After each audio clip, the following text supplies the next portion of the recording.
In this video, we'll go through the channel settings page a little more in depth. When you want to edit an existing channel, you need to click the little pencil icon from here, which is the edit button, then navigate to the settings page. After the provider name and contact email, the first field you can see is reserved for your affiliate link.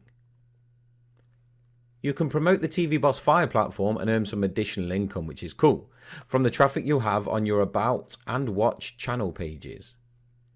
You can request approval by clicking on this button. You'll be redirected to the JVZoo network, and there you can request approval. After your request has been approved, you can generate your affiliate link from here. Click copy and paste it inside the affiliate link field inside your TV Boss Fire settings. By default, all the channels built with TV Boss Fire, we've enabled the listings of the About and Watch channel page, and of course, we've also enabled that the channel should be shareable across the internet.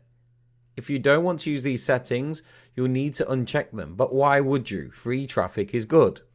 When your About and Watch channel pages are enabled, you'll see that this tab is active. From this tab, we give you the option to embed your About and your Watch channel page into any web page or script that supports HTML. All you need to do is copy the iframe code from here and paste it into the HTML source code of your website. From the next tab, you can select the design of your website. For now, we have 2 designs available, with more to come soon. That's all for this video. See you in the next.